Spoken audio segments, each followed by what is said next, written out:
वही था। शो को आगे बढ़ाएंगे और अब अगला मुद्दा हमारे दो दूसरे मेहमानों के साथ हम चर्चा में लेकर आएंगे, लेकिन उससे पहले आपको बता दें कि हम अब खास किन मुद्दों पर बात करने वाले हैं। हमारा फोकस रहने वाला है रक्षाबंधन के मौके पर कैसे आप अपनी बहन को आर्थिक साक्षरता का तोहफा दे सकते हैं, कैसे आपको अपनी बहन को न सिर्फ पैसे जो कि प्रथा होती है या किसी भी तरह का तोहफा जो कि अमूमन लोग देते हैं, अपनी बहन को अगर आपको वाकई एक कामयाब निवेशक बनाना है तो उसका रास्ता क्या होगा, अपनी बहन की सशक्तिकरण के लिए, एम्पावरमेंट के लिए आपको क्या करना चाहिए, इस पर हम फोकस करेंगे। दर्शकों के सवाल भी हम शो में लेंगे, जहां पर खासतौर से आर्मी भाइयों के रिटायरमेंट को लेकर जितनी भी दुविधाएं हैं उनको आज हम शो पर सुलझाने की कोशिश करेंगे। इसके अलावा आपको बताएंगे कि एनपीएस में अगर आपको निवेश करना है तो किस तरह की रणनीति आपको अपनानी चाहिए। रुंगटा सिक्योरिटीज के सीएफपी हर्षवर्धन रुंगटा हमारे साथ जुड़ गए हैं। हर्ष, गुड इवनिंग, स्वागत है आपका।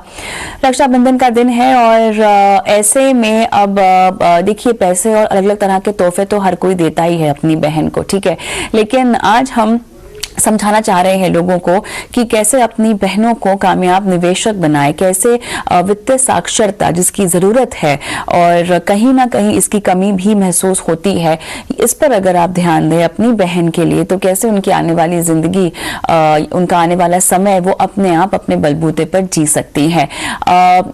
आर्थिक साक्षरता, वित्तीय साक्षरता, फाइनेंशियल प्लानिंग की नॉलेज कैसे दी जाए अपनी बहन को? कविता, हम रक्षाबंधन की बात कर रहे हैं। हम रक्षा जो वर्ड है वो बहुत इंपॉर्टेंट है। सो फाइनेंशियल सिक्योरिटी होती है एक अदरवाइज सिक्योरिटी। सो हम बात क्या कर रहे हैं कि आप अपनी बहन को कैसे एक जो सक्षम बना सकें कि वो फाइनेंशियल मैटर्स को हैंडल कर लें और इन्वेस्टमेंट जो है वो अपने कॉर्पस बना सकें। तो बहुत सिंपल सी चीजें करनी है आपको। फर्स्ट क्या है कि आप एक आप कोई भी जैसे अपने बच्चों को सिखाते हैं वैसे आप अगर वो प्रोसेस बनाते हैं तो भी आप इंप्लीमेंट कर सकते हैं। सिंपल वर्ड्स में पहले आप मनी फ्रेंडलीनेस करते हैं कि कोई भी उम्र हो, पहले you should be friends, you should be very be able to handle money easily. उसमें आपके खर्चे भी आ जाते हैं, इन्वेस्टमेंट्स भी आता है। फिर आप एक डिसिप्लिन डालते हैं जिसमें आप बोलते हैं कि जो भी हमारी इनकम होती है उसमें से हमें थोड़ा अमाउंट सेव करना है। सो आपकी बहनों के भी हाथ में जो भी पैसे आते हैं उसमें थोड़ा आप इन्वेस्टमेंट करना शुरू करें, उसको एक ऑर्गेनाइज मैनर में डालें, उसको एक एसेट एलोकेशन प्लान बनाएं। तो छोटी छोटी चीजें करनी है, ऐसा नहीं कि आपको बहुत बड़े टर्म्स यूज करने हैं, बहुत कॉम्प्लिकेटेड स्ट्रेटेजीज यूज करनी है, सिर्फ एक अच्छी मनी हैबिट्स डालनी है। तो आप जैसे कुछ शुरू करते हैं उसमें आप इक्विटी भी आएगा, डेट भी आएगा, गोल्ड भी आएगा। तो अब अलग अलग एसेट क्लास इंट्रोड्यूस करते हैं। तो रकम छोटी हो या बड़ी हो, आपको सिर्फ इतना करना है, एक सही discipline, good money habits inculcate करनी है। जब आप गुड मनी हैबिट्स इनकलकेट करते हैं तो जैसे जैसे आगे जाते रहेंगे वैसे वैसे जैसे पैसे बढ़ते हैं तो आप उसे इफेक्टिवली मैनेज कर सकते हैं। उसमें हो सकता है कि आपको एज अ ब्रदर कंट्रीब्यूट करना पड़े, तो यस आप कर सकते हैं। आप जैसे आपने कहा कि हम रक्षाबंधन पे गिफ्ट देते हैं, तो gift could be investment also ना, आप सीधा इन्वेस्टमेंट के रूप में कर सकते हैं। सो अगर आप छोटी छोटी स्टेप्स लें और डिसीजंस लेने दें, उन्हें करने दें उन चीजों को, तो आगे जाते हुए फायदेमंद होगा। दूसरी चीज जो आपको ध्यान रखनी है, एक इंश्योरेंस एज एन एलिमेंट आप अपने बहनों के लिए जरूर लें। उसमें इंश्योरेंस किस तरह का, health insurance particularly, health insurance में क्रिटिकल इलनेस आ गया, उसमें आपके मेडिक्लेम पॉलिसीज आ गई। तो ये एक ऐसी चीज है जो आप इंश्योर करेंगे उनको हमेशा एक फाइनेंशियल इंडिपेंडेंस रहेगा। कभी भी भगवान ना करे कोई ट्रीटमेंट का मौका पड़े तो उनके पास सफिशिएंट प्रोविजंस होगा कि अच्छे से अच्छा ट्रीटमेंट मिल सके। तो इसमें मैंने कहा कि क्रिटिकल इलनेस पॉलिसीज होती है, कैंसर स्पेसिफिक पॉलिसीज भी आती हैं जो विमेन सेंट्रिक, अगर हम बात कर रहे हैं कि women are more susceptible to cancer, उनके अलग अलग टाइप के कैंसर होने के बहुत ज्यादा चांसेस होते हैं। तो वाइल हम ये बीमारी को रोक नहीं सकते होने से, लेकिन अगर भगवान ना करे कभी कुछ ऐसी सिचुएशन आए तो सफिशिएंट फाइनेंशियल सिक्योरिटी अगर रहती है इन टर्म्स ऑफ इंश्योरेंस, तो एक होता है कि भाई आप उस पूरे दौर से निकल सकते हैं with a good treatment and comfortably in the financial status. So अगर मैं क्रिटिकल इलनेस में कैंसर केयर की बात करूं तो एक 50 लाख का कवर आपको करीबन 8,000 रुपए में मिलता है। सो उसमें होता क्या है कि अगर किसी को कैंसर होता है तो एक लमसम पेमेंट मिल जाता है जो उनकी इलाज के लिए या उनके अदरवाइज फाइनेंशियल सिक्योरिटी के लिए काम आ सकता है। दूसरा आपको जो देखना होगा वो है मेडिकल इंश्योरेंस, कि आपकी बहन का एडिक्वेट मेडिकल इंश्योरेंस है कि नहीं। अगर कोई कारण से हॉस्पिटलाइजेशन होना पड़े तो अच्छे से अच्छा ट्रीटमेंट मिले। इसमें भी आप 50 लाख की पॉलिसी ले सकते हैं जिसमें एक 30 साल की अगर कोई लेडी है तो उनका करीबन 13-14 हजार रुपए सालाना प्रीमियम आता है। तो ये छोटी छोटी चीजें अगर आप ध्यान रखें तो आपको ये कॉन्फिडेंस रहेगा कि कभी भी फाइनेंशियल रिलेटेड स्ट्रेस उन पे नहीं आए, money habits and adequate insurance. I think ये दो चीजें अगर आप ढंग से करें तो it is the right gift on Rakshabandhan that you can give to your sister. कहीं ना कहीं मुझे लगता है एक मानसिकता की भी ज़रूरत है जो बिल्ड करने की ज़रूरत है, क्योंकि महिलाओं को हमारे देश में अभी भी अपनी फाइनेंशियल्स और अपने फाइनेंसेस की बागडोर संभालने को लेके कॉन्फिडेंस नहीं है। ये कॉन्फिडेंस बिल्डिंग कैसे की जा सकती है, क्योंकि यहाँ पर कहीं ना कहीं भाइयों का और घर के जो मेल्स हैं उनका रोल बहुत ज़्यादा अहम हो जाता है। Harsh. Yes Kavita, you absolutely right. So अगर हम एक मेट्रो सिटीज की बात करें, हम एक छोटे परसेंटेज के लोगों की बात करें तो women are very very ahead. So कोई शक नहीं है कि वो बहुत अच्छा काम करती है in terms of managing money, in terms of independence, in terms of decision making etcetera. लेकिन अगर हम जेनरिकली बात करें कि लार्जर पॉपुलेशन की बात करें तो यस, जो आपने कहा वो सही है कि हम कॉन्फिडेंस ही बिल्ड नहीं करते उनमें। हम उनको ये नहीं, एक इंडिपेंडेंस, जैसे मैंने कहा कि आपको उन्हें छोटी रकम हो बड़ी रकम हो उनको उनके हाथ में दीजिए और उनको उसका डिसीजन लेने दीजिए। उसमें इन्वेस्टमेंट्स आ गया, उसमें एसेट एलोकेशन जो मैंने बताया, ये सब बहुत बेसिक चीजें हैं जिससे आप शुरू कर सकते हैं और उनको उनके हाथ में छोड़िए। यकीन मानिए लेडीज ज्यादा बेटर हैंडल करती है फाइनेंसेस को और बहुत ज्यादा रिस्पॉन्सिबिलिटी से ना मैनेज करती हैं। हम एक कल्चर है, रहा है बहुत टाइम से कि हम लेडीज को इंडिपेंडेंटली करने नहीं देते, बट ट्रस्ट मी, जितने लोगों से इंटरेक्ट करते हैं, अगर आप लेडीज के हाथ में भागदौड़ छोड़ते हैं वो ज्यादा बेटर काम करती है मेल से। तो एज अ ब्रदर अगर आप ये चीज उनमें कॉन्फिडेंस बिल्डिंग के रूप में देना चाहते हैं, सो आई थिंक रक्षाबंधन एक हमेशा एक भाई बहन का रिलेशनशिप है। तो अगर एक भाई घर का अगर इनिशिएटिव ले तो बहुत हद तक वो माँ बाप की माइंडसेट चेंज कर सकते हैं। तो यस, ये एक हो गया फाइनेंशियल या एक टैंजिबल गिफ्ट देते हैं, और एक ये इनटैंजिबल गिफ्ट है कि जब आप उनमें अपना कॉन्फिडेंस बिल्ड करते हैं कि आप खुद से कर सकते हैं, तो उनके हाथ में भागदौड़ दीजिए। तो थोड़ी बहुत हो सकता है कि आपके हिसाब से काम नहीं हो, लेकिन लॉन्ग टर्म में उनके लिए फाइनेंशियल इंडिपेंडेंस, उनके लिए कॉन्फिडेंस बिल्डिंग उसके लिए बहुत ज्यादा जरूरी है। चलिए, बहुत बढ़िया। तो राखी के मौके पर हमारी ये थोड़ी सी पेशकश जहाँ पर हम आपको समझा रहे हैं कि कैसे महिलाओं को आप एम्पावर कर सकते हैं। लेकिन चलिए आगे शो को बढ़ाने का वक्त हो गया है और दर्शकों के सवाल भी शो में शामिल करेंगे, लेकिन उससे पहले वक्त हो गया एक छोटे से ब्रेक का। ब्रेक पर जाए उससे पहले एक नंबर आपकी स्क्रीन पर हम फ्लैश कर रहे हैं जो कि हमारा व्हाट्सएप नंबर है, और यहाँ पर हमें इंतजार रहता है आपके सवालों का। 9619873567 ये वो नंबर है जहाँ पर आपको अपने सवाल हमें लिखित रूप में भेजने हैं। आप चाहें तो सवालों का वीडियो बनाकर भी हमें भेज सकते हैं इस नंबर पर।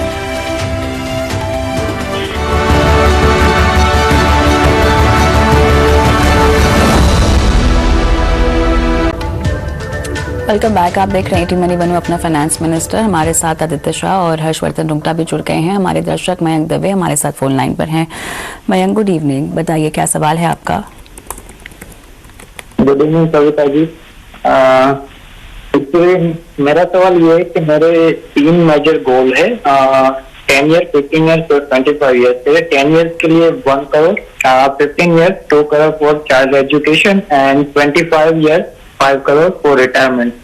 और करेंटली मैं अभी 9 फंड्स में इन्वेस्ट कर रहा हूँ।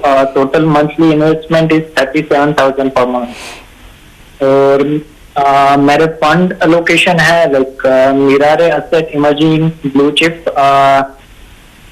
उसमें मेरा 2500 रुपये मंथली जा रहा है। कैनेरा रोबेको इमर्जिंग इक्विटी में 2500 रुपये, एबीएसएल मल्टी कैप फंड में 4000, एक्सिस फ्लेक्सी कैप में 4000, कोटक इमर्जिंग इक्विटी में 4000, निपॉन ग्रोथ में 8000, एडलवाइज स्मॉल कैप में 5000, एसबीआई स्मॉल कैप में 5000 और HDFC मिड कैप अपॉर्चुनिटी में 2000 पर मंथ।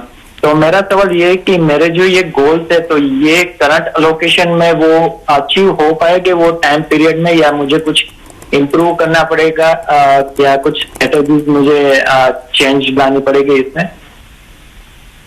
हर्ष, क्या सलाह होगी इनके लिए? पोर्टफोलियो में काफी डुप्लीकेशन है, तो जो अवॉइड कर सकते थे अगर हमें आपके इन्वेस्टमेंट इफेक्टिवली मैनेज करने हैं, तो आपका पोर्टफोलियो कंसोलिडेट करने का मैं आपको सजेशन दे देता हूं। जो 37,000 आप 9 फंड में कर रहे हैं उसको हम रिड्यूस करके 5 फंड में कर देते हैं। तो Canara Robeco emerging equity fund में आप 5,000 इन्वेस्ट करें, जो आप आज की तारीख में 2,500 कर रहे हैं। एबीएसएल मल्टी कैप फंड में 10,000 करें, जो आज की तारीख में 4,000 है।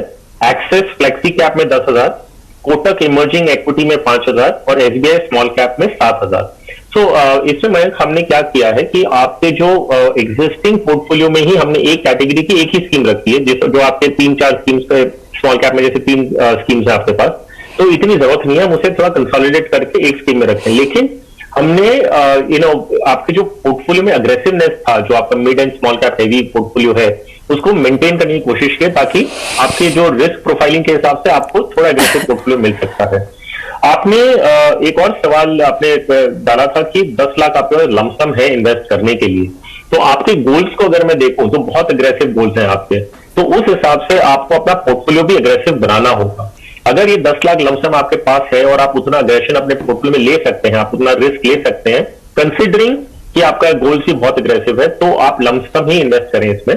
और ये 10 लाख रुपए जो 5 स्कीम मैंने शॉर्टलिस्ट किए उसी में आप ना स्प्लिट करके वही प्रोपोर्शन में इन्वेस्ट कर दें, तो आपका लमसम अभी लग जाएगा और आगे के इन्वेस्टमेंट्स है जिसमें थोड़ा अग्रेसिवनेस पोर्टफोलियो में है। मैंने आपसे ऑलरेडी कह दिया है कि जो आपका टारगेट है 10, 15 और 25 साल में, वो इस इन्वेस्टमेंट से पूरा होगा नहीं। आपको अपने इन्वेस्टमेंट्स बढ़ाने होंगे, लेकिन ऑब्वियसली जितनी आप कर सकते हैं अभी आप कर ही रहे हैं।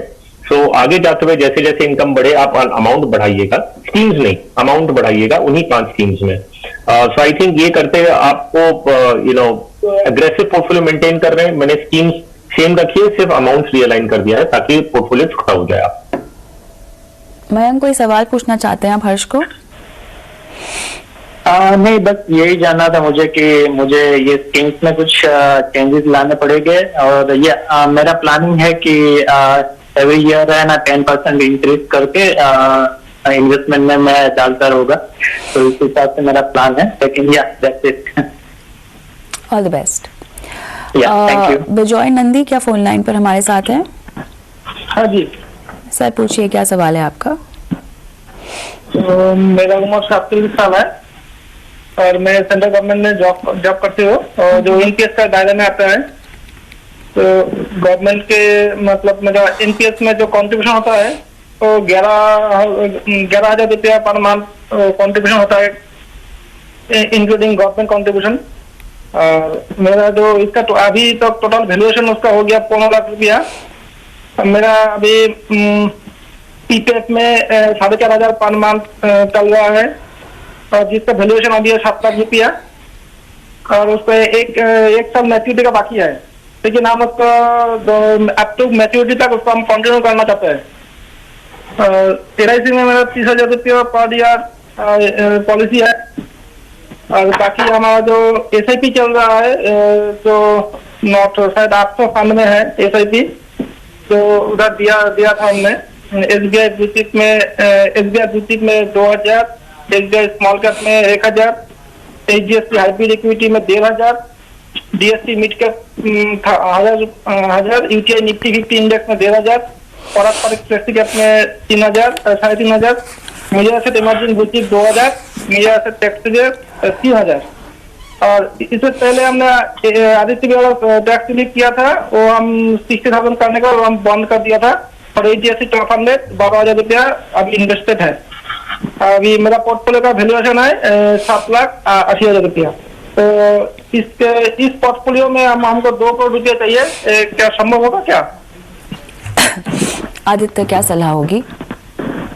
मैम, जिस तरीके की SIP अभी इन्वेस्टर कर रहे हैं, 15 साल में अगर मैं 10% का रिटर्न मानूं तो इन्वेस्टर के पास 66 लाख होंगे, जो कि बहुत शॉर्ट है उनके गोल से। तो सबसे पहली सलाह तो ये रहेगी कि या तो अपनी SIP अमाउंट को बढ़ाइए, जितने भी अमाउंट से आप बढ़ा सकते हैं बढ़ाइए। और दूसरी बात, अपने टाइम होराइजन को भी आगे आप लेके जा सकते हैं अगर आपके गोल्स आप रीच नहीं कर पा रहे हैं, तो ये पहली बात है। दूसरी बात, इन्वेस्टर के पोर्टफोलियो के अंदर बड़े सारे फंड्स हैं, इतने सारे फंड्स की बिल्कुल भी जरूरत नहीं है, तो इसको सिंप्लीफाई करने की जरूरत है। 4 फंड्स मैंने शॉर्टलिस्ट किए हैं, जो उनके पास पहले से है, उनमें ही SIP कंटिन्यू करें।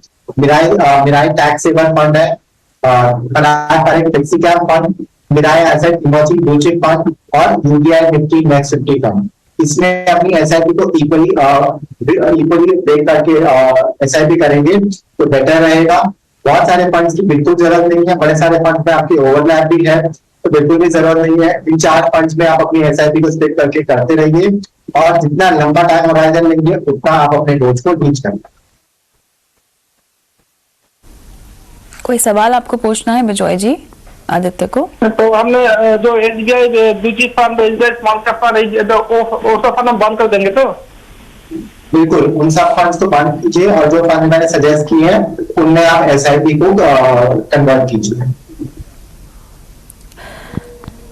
क्या दीपू साहब फोन लाइन पर हमारे साथ हैं?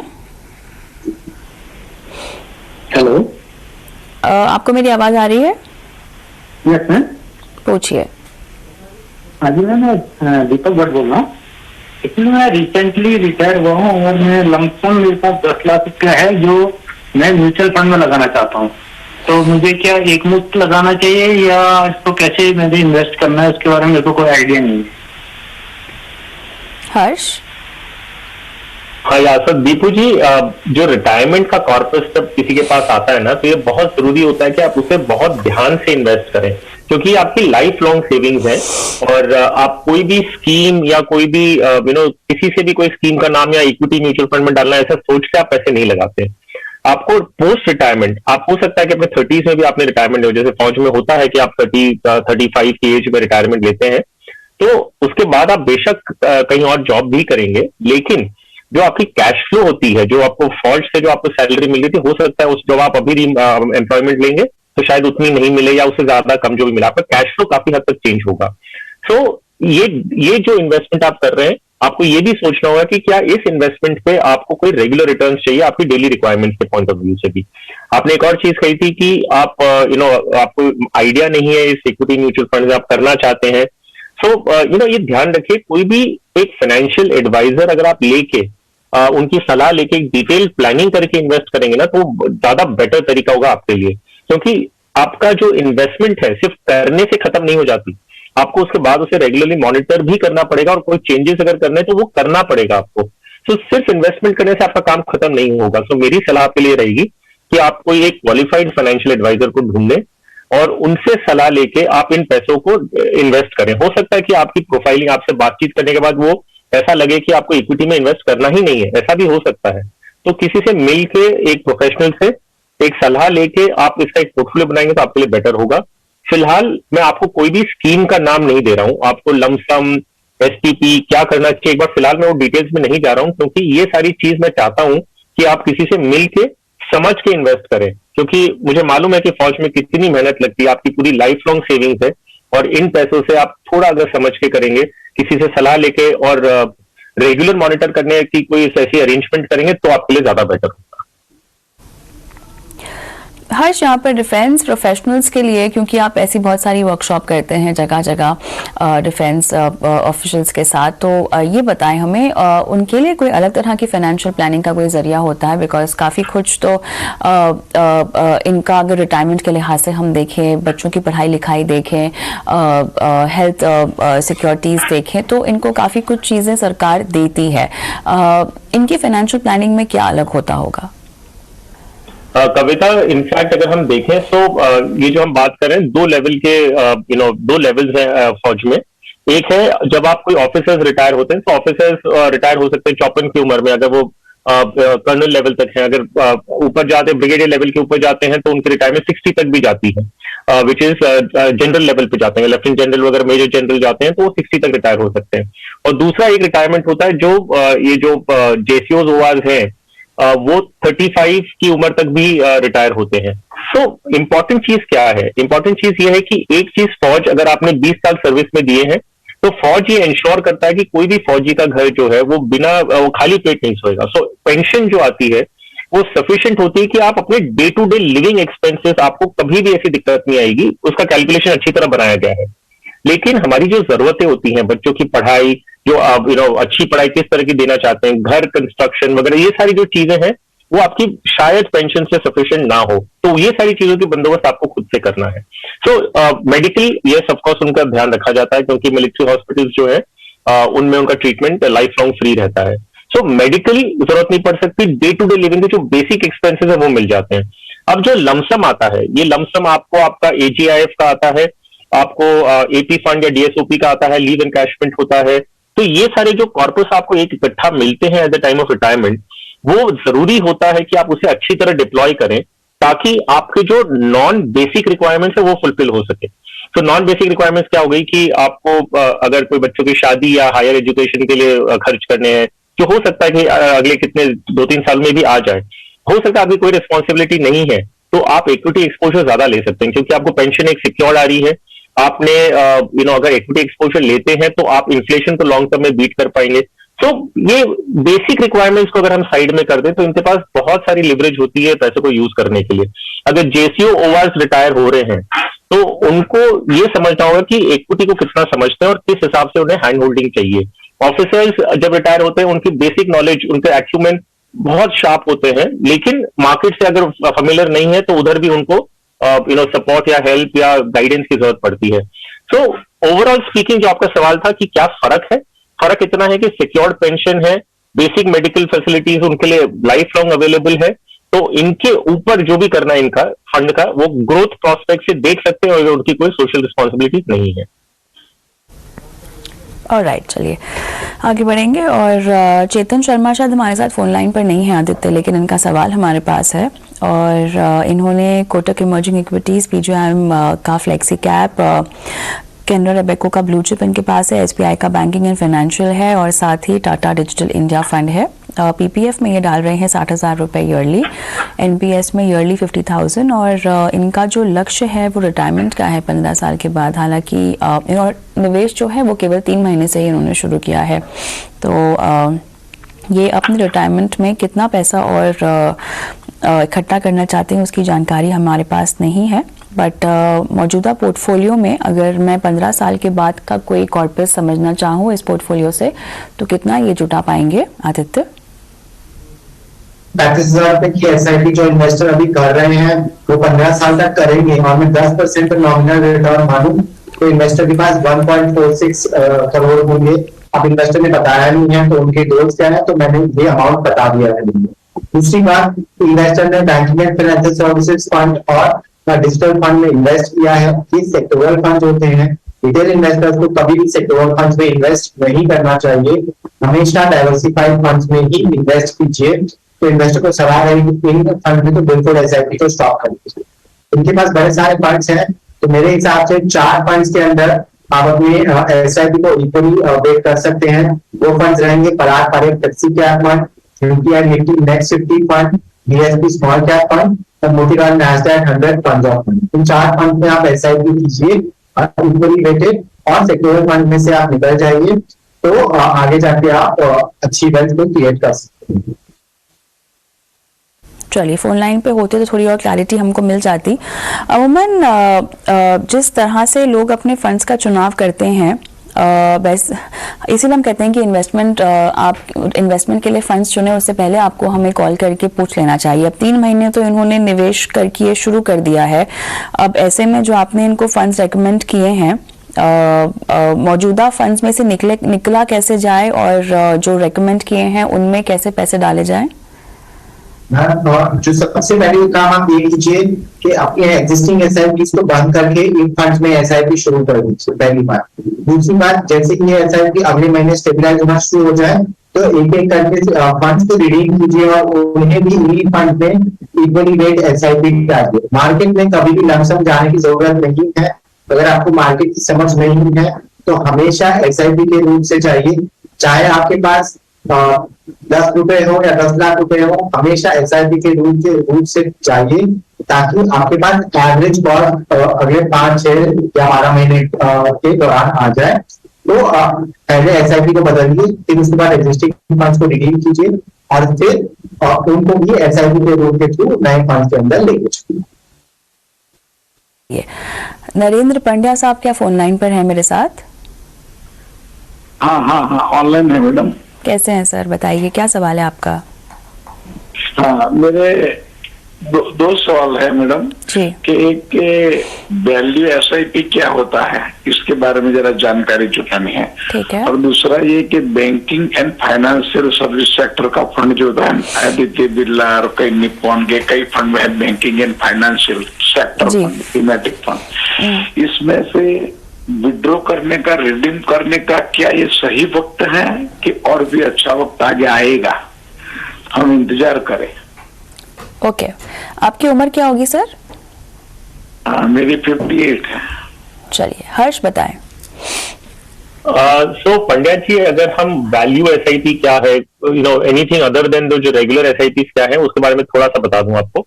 सो जो conventional style of SIP investing है वो ये है कि आप अपने एक फंड हाउस को बताते हैं कि हर महीने एक पर्टिकुलर अमाउंट, एक फिक्स्ड अमाउंट आप अपने बैंक में से डेबिट करते हैं और वो आपकी स्कीम जो आपने चूज करके उसमें इन्वेस्ट हो जाता है। तो अगर हम इक्विटी स्कीम माने तो इक्विटी में उतना पैसा हर महीने के इन्वेस्ट हो जाता है। अब इसका एक वेरिएशन है कि आप उसे वैल्यू एसआईपी कहें, फ्लेक्स एसआईपी कहें, बूस्टर एसआईपी कहें, ऐसे अलग अलग कॉन्सेप्ट हैं। जो पहला आपका जो प्रैक्टिस था वो ये है कि मैं हर महीने की मान लीजिए 10,000 रुपए इन्वेस्ट कर रहा हूँ, तो 10,000 रुपए इररिस्पेक्टिव ऑफ मार्केट का क्या कंडीशन है, वो हर महीने वो 10,000 रुपए इन्वेस्ट हो जाएगा। अब आप क्या करते हैं कि आप ये सोचते हैं कि क्या ये सही वक्त है मुझे 10,000 इन्वेस्ट करना है, तो मार्केट में मैं थोड़ा वैल्यूएशन चेंज करूं, कुछ अमाउंट ऊपर नीचे करना है क्या। तो उस लिहाज से अलग अलग टाइप की एक एसआईपी कहेंगे फॉर द मोमेंट, फिर मैं समझाऊंगा कि क्यों ये एसआईपी नहीं है। तो उसमें एक वैल्यू, फ्लेक्स, बूस्टर ऐसे अलग अलग टाइप की ऑप्शंस दिए जाते हैं, जिसमें आपकी हर महीने का जो कंट्रीब्यूशन इक्विटी स्कीम में जाता है वो डिपेंड करता है कोई दूसरे मैट्रिक्स पे, जो एक मार्केट वैल्यूएशन मैट्रिक्स समझ लीजिए।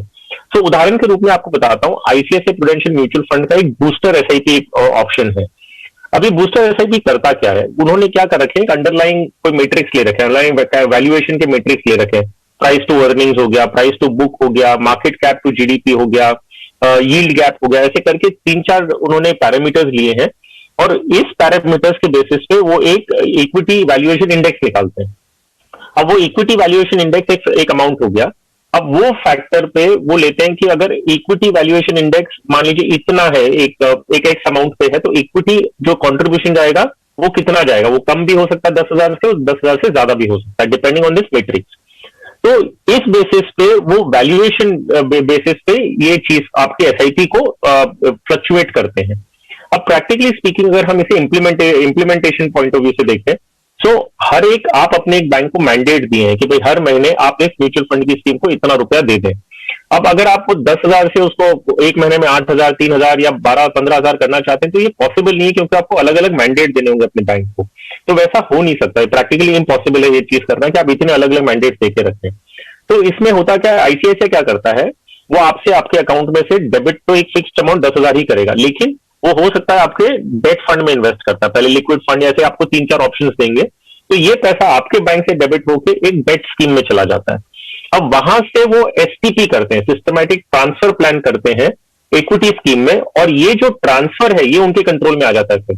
फिर ये फंड हाउस अपने लेवल पे अपना मैट्रिक्स लगा के 10,000 करना है ये महीने में, कि 5,000 करना है, कि 15,000 करना है, ये वो मैट्रिक्स के बेसिस पे एसटीपी करते हैं कि अमाउंट फ्लक्चुएट होते रहेगा depending on underline valuation.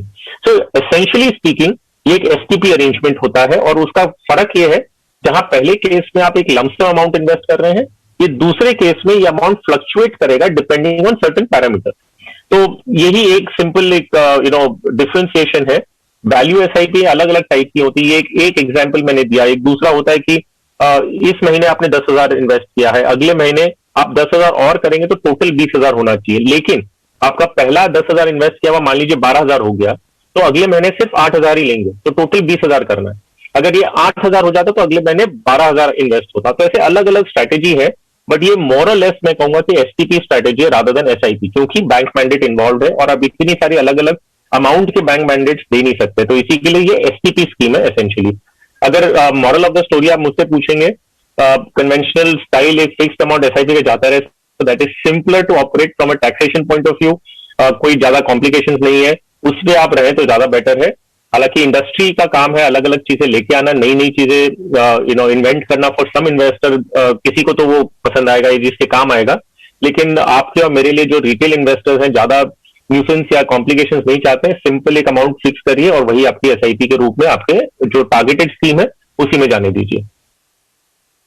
Pandya साहब, कोई सवाल पूछना है आपने हर्ष को? हाँ, नहीं वो तो आ गया, लेकिन दूसरा ये है कि वो सेक्टर फंड है थीमेटिक, तो क्या बैंकिंग सेक्टर से में से निकलना, रिडीम करने का ये सही वक्त है? हर्ष? वेल पंड्या जी, कोई भी थीमेटिक या सेक्टर फंड के ऊपर ये जरूरी है कि आप उस सेक्टर को पूरी तरह ट्रैक करें। So while banking and financial services हम उस इंडस्ट्री में मान लीजिए काम करते हैं, लेकिन ये जरूरी नहीं है कि हम उसके सारे न्यूआंसेस को समझें। तो मैं ये बैंकिंग और सेक्टर जो थीमेटिक या सेक्टर फंड है, ये बैंकिंग इंडस्ट्री और फाइनेंशियल सर्विस इंडस्ट्री को डीपली माइन्यूटली ट्रैक नहीं करता, लेकिन I think banking and financial services is here to stay. मतलब ये चीज एक मेन डोमेन हो गया। अगर कोई भी इकोनॉमी में ग्रोथ होना है तो सारी चीज आपकी बैंकिंग और फाइनेंशियल सर्विसेज से ही रूट होती है। आप इंडस्ट्रियल ग्रोथ ले लीजिए, पर्सनल लेवल पे ले लीजिए, अगर कंजम्पशन थियरी है तो ऑब्वियसली बैंक्स एंड एनबीएफसी सब आ जाती है इसके अंदर। सो मैं पर्टिकुलरली पॉजिटिव हूं इस सेक्टर के लिए, लेकिन उसका फायदा कितना specifically banking and financial services mutual fund की कोई स्कीम को मिलेगा वो मुझे पता नहीं है। सो अगर मुझे कुछ करना होता तो मैं एक डाइवर्सिफाइड फंड लेता, फंड मैनेजर के हाथ में छोड़ देता कि उन्हें कोई बैंकिंग एंड फाइनेंशियल सर्विसेज में कोई पर्टिकुलर कंपनी अच्छी लग रही तो वो अपने डाइवर्सिफाइड फंड में ऐसे भी ले लेंगे। मुझे क्यों एक specifically banking and financial services fund चाहिए? ये आपने जब इन्वेस्ट किया था क्या सोच के किया था? आप उसे ट्रैक कर सकते हैं कि नहीं? ये डिसीजन आइडियली आप खुद से लें तो बेटर होगा। मैं होता तो मैं इसमें इन्वेस्ट नहीं करूंगा, एक्सक्लूसिवली मैं एक डाइवर्सिफाइड फंड के थ्रू इसमें इन्वेस्ट करूंगा। चलिए, बहुत बहुत धन्यवाद पंड्या जी अपना सवाल हमें देने के लिए। आगे बढ़ेंगे और अब चलिए रुक करते हैं निवेश गुरु मंत्र की ओर।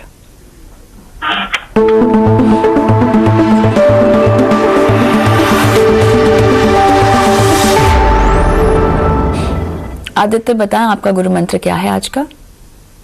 हमने देखा है कि पारंपरिक म्यूचुअल फंड की परफॉर्मेंस बहुत ही शानदार रही है पिछले 2 साल के अंदर, और आज की डेट में उनका एयूएम बहुत जबरदस्त तेजी से बढ़ा है और सब पारंपरिक म्यूचुअल फंड में इन्वेस्ट करना चाहते हैं। तो हर एक फंड मैनेजर जो होता है वो आउट परफॉर्मेंस और अंडर परफॉर्मेंस के फेज से गुजरता है।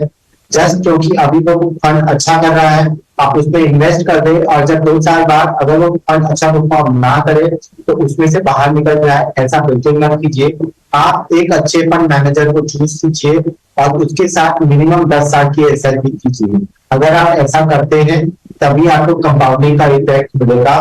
अगर आप साल 10 साल बेस्ट परफॉर्मिंग म्यूचुअल फंड के पास जाते हैं तो आप सिर्फ ट्रांजैक्शन कॉस्ट और टैक्सेस पे करते रह जाएंगे और कंपाउंडिंग कभी किकिंग नहीं करेगी। तो बेस्ट परफॉर्मिंग म्यूचुअल फंड को चेंज मत कीजिए। एक अच्छे फंड मैनेजर को, एक अच्छे म्यूचुअल फंड को मिनिमम 10 साल तक एसआईपी करेंगे तो आपके पोर्टफोलियो में कंपाउंडिंग का एक बंडल मिलेगा। हर्ष? वेल कविता, मैं ये कहूंगा कि आपका जब पोर्टफोलियो आप बनाते हैं तो उसमें करीबन 10% आप एक इंटरनेशनल फंड भी ऐड करें और अपना पोर्टफोलियो वैसे बनाएं। तो ये diversification point of view, particularly geographical diversification, आपने जब इंडिया के बाहर इन्वेस्ट कर रहे हैं तो आपका थोड़ा सा एक दूसरे देश पे भी इन्वेस्ट करते हैं, ज्योग्राफिकल डाइवर्सिफिकेशन होता है। दूसरा, बहुत सारी ऐसे ग्लोबल जायंट्स हैं जो इंडिया में लिस्टेड नहीं है, माइक्रोसॉफ्ट, गूगल, एप्पल, ये सारी कंपनीज इंडिया में लिस्टेड नहीं है बट वेरी लार्ज कंपनीज। तो अगर आपको उसमें इन्वेस्ट करना है तो आपको इंटरनेशनल रूट से ही करना होगा, इंटरनेशनल फंड के थ्रू करना होगा। सो उसी लिए ये जरूरी है कि आप 10% अपना पोर्टफोलियो का एलोकेशन इंटरनेशनल मार्केट्स में करें। आप ये चीज आप रेगुलर म्यूचुअल फंड के जरिए ही कर सकते हैं जो इंडिया में है, जिसमें आप ऑलरेडी इन्वेस्ट कर रहे हैं। कोई आपको अलग से फॉरेक्स परमिशन या आरबीआई से कोई एलआरएस के अंडर में ये सब नहीं आता है, तो आप रेगुलर म्यूचुअल फंड के जरिए कर सकते हैं। इसमें आपको एक डॉलर एसेट्स, एक डॉलर, एक फॉरेन करेंसी का भी एक्सपोजर मिलता है जिसका फायदा नुकसान दोनों तरफ है। बट एनीवे, ओवरऑल स्पीकिंग 10% अपने पोर्टफोलियो का आप इंटरनेशनल फंड्स में लगाएं ताकि ये जो फायदे मैंने आपको बताए अभी खुल भी गए हैं तो इन्वेस्ट कर सकते हैं। ऑलराइट, चलिए आखिरी दर्शक हमारे साथ फोन लाइन पर भी जुड़ गए हैं जो कि आदित्य सवाल पूछेंगे। विष्णु मित्तल, आदित्य शायद जुड़ गए हैं विष्णु जी फोन लाइन पर मेरे साथ। जी मैम। हाँ, बताइए क्या सवाल है? पहले तो जी मैम, मेरा नाम विष्णु मित्तल है, मैं हरियाणा से बिलोंग करता हूँ जी। मैम, मैंने पोर्टफोलियो अपना मेल वगैरह कर रखा है। इसमें मैम बेसिकली मैं एक एसआईपी, अभी सिर्फ एक ही एसआईपी चल रही है बेसिकली मेरी, ICICI prudential long term equity tax saving fund है मैम, जो मैं पिछले 2018 से मैंने स्टार्ट किया था। ठीक है। और हर साल मैं उसमें 1000 का, मतलब एक साल कंप्लीट होने के बाद मंथली एसआईपी में 1000 का इंक्रीमेंट हो जाता है। तो अभी मैम मेरी 6000 की एसआईपी चल रही है और हर साल के बाद वो 7000 में कन्वर्ट हो जाएगी, 8000 में कन्वर्ट हो जाएगी। इसके अलावा मैम मेरे एनपीएस में 50,000 का इन्वेस्टमेंट है पिछले साल से, और सुकन्या समृद्धि है मेरी डॉटर के लिए, उसमें मैं 50,000 का इन्वेस्टमेंट कर रहा हूँ एनुअली। उसके अलावा मैम मेरी एलआईसी की कुछ पॉलिसीज चल रही हैं जो मैंने डिटेल्स शेयर कर रखी हैं। जी। मेरे मैम कुछ टारगेट्स मैंने प्लान कर रखे हैं, जैसे मेरी डॉटर है मैम, एक डॉटर है 6 साल की, तो 12 साल के लिए मुझे अराउंड 60 लाख की रिक्वायरमेंट होगी फॉर हर एजुकेशन, और फिर नेक्स्ट 5 इयर्स यानी कि 17 इयर्स के अराउंड मुझे 50 लाख और चाहिए होंगे for her marriage, and 20 years के बाद मेरी रिटायरमेंट है अप्रोक्सीमेटली, तो मुझे 2 करोड़ के अराउंड मेरा प्लान है। तो इन्फ्लेशन में मैंने इसमें काउंट नहीं किया है, मैंने थोड़ा सा अप्रोक्सीमेट अंदाजा लगाया है कि मुझे इतना नॉलेज नहीं है। आपका सवाल मैं समझ गई हूँ, मेरे पास समय लगभग खत्म हो गया है विष्णु जी, लेकिन ये 3 पॉलिसीज कौन सी है और तीनों का मिलाकर सम एश्योर्ड 16 लाख का है? हाँ जी मैम, जी मैम। चलिए ठीक है, आदित्य बताएं। पहले तो मैम जो SIP कर रहे हैं NPS और सुकन्या समृद्धि मिला के, तो इन्वेस्टर के पास तकरीबन 58 लाख ही होंगे अगले 12 साल के अंदर, क्योंकि इन्वेस्टर की डिमांड बहुत ज्यादा है, उनके गोल्स बहुत ज्यादा हैं। तो मेरे हिसाब से उनको अपने गोल्स को प्रायोरिटाइज करना चाहिए। फॉर एग्जाम्पल जो बच्चे की एजुकेशन है वो नॉन नेगोशिएबल गोल है, वो बच्चे की शादी में खर्चा कम करके वहां पे थोड़ा कॉम्प्रोमाइज कर सकते हैं, बट शादी और रिटायरमेंट ऐसे गोल्स हैं जो कि नॉन नेगोशिएबल हैं, तो वहां पे उनको थोड़ा सा एडजस्टमेंट करना होगा अपने गोल के। दूसरी बात, SIP को प्लीज बढ़ाइए और टाइम होराइजन को भी प्लीज बढ़ाइए, क्योंकि आपकी गोल बिल्कुल भी रीच नहीं कर पाएंगे आप। फ्रेंडशिप प्लानिंग करने की बहुत ज्यादा जरूरी है। तीसरी बात, जैसे कविता मैम ने राइटली कहा, सम गारंटी सुन के प्लीज LIC की पॉलिसीज को मत खरीदिए, आपकी LIC की पॉलिसी को बिल्कुल इवैल्यूएट कीजिए। अगर सरेंडर करने का ऑप्शन है तो प्लीज उनको सरेंडर कीजिए। हो सकता है शॉर्ट टर्म में थोड़ा सा लॉस भी हो, बट लॉन्ग टर्म में आपको बहुत फायदा होगा। मेरे हिसाब से अभी मैं आपको 2 SIPs रेकमेंड कर रहा हूँ, पराग पारेख फ्लेक्सी कैप फंड और UTI निफ्टी इंडेक्स 50 फंड। इन दोनों में आप जितने की भी SIP कर सकते हैं प्लीज करिए इसमें, क्योंकि अभी आपकी ग्रोथ से बहुत ही ज्यादा कम अमाउंट है जो कि आपकी SIP की तरफ जा रही है। और अगर आप LIC की पॉलिसी से डील करके वापस आ सकते हैं, तो जो भी पैसा वापस आता है उनको इन म्यूचुअल फंड में भी इन्वेस्ट। उम्मीद करते हैं कि आपको सलाह समझ में आ गई हो। इसी के साथ मुझे भी इजाजत दे इस खास पेशकश में। बहुत बहुत धन्यवाद हर्ष आपका, आदित्य आपका समय निकाला दर्शकों की फाइनेंशियल प्लानिंग की। और जाते जाते एक नंबर आपकी स्क्रीन पर छोड़े जा रहे हैं, WhatsApp नंबर है हमारा, जहां पर हमें इंतजार होता है आपके सवालों का। नमस्कार।